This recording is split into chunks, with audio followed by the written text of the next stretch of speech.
સુરતના ward number 5ના પક્ષપલટુ corporator Nirali પટેલે સામે ગંભીર આક્ષેપ. પૂર્વ મેયર ચિમનલાલ પટેલ પાસેથી નિરાલી પટેલે 1 લાખની માંગણી કરી હોવાના આક્ષેપ. ચિમનલાલ પટેલને મકાન જર્જરિત હોવાની નોટિસ આપવામાં આવી હતી.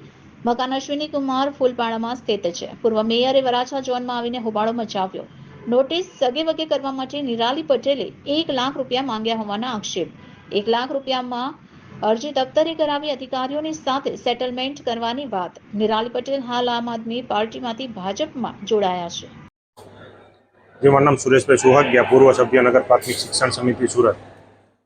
આજરોજ વરાછા ઝોન ખાતે માજી મેયર ચિમનભાઈ પટેલની મુલાકાત થતાં એણે જેમની પાસે પૈસા માંગવામાં આવ્યા છે કોર્પોરેટર દ્વારા એની વાત કરી.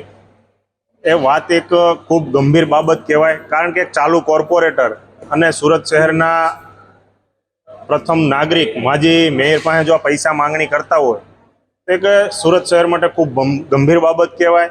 હું આપના માધ્યમથી કમિશનરશ્રી, મેયરશ્રીને પણ જણાવવા માંગુ છું કે આ બાબતની ઊંડાણપૂર્વક અને તટસ્થ તપાસ થવી જોઈએ અને આનું જે કાંઈ પણ તથ્ય હોય તે પ્રજા સમક્ષ મૂકવું જોઈએ. અને જે આની અંદર જો કોર્પોરેટર દોષિત હોય અને આ રીતની માંગણી કરતા હોય તો એને પણ તાત્કાલિક પદ ઉપરથી પદભ્રષ્ટ કરવા જોઈએ. કારણ કે આ રીતે જો એક માજી મેયર પાસે જો આ રીતે પૈસા માંગવામાં આવતા હોય તો સામાન્ય જનતાની શું હાલત થતી હોય તેમાં લોકોએ વિચારવાનું છે.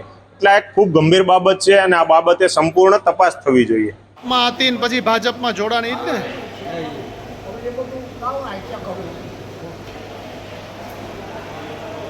કેટલા માંગ્યા તમારી પાસે? 1 લાખ. અચ્છા, 1 લાખ આપો એટલે કાંઈ નહીં થાય.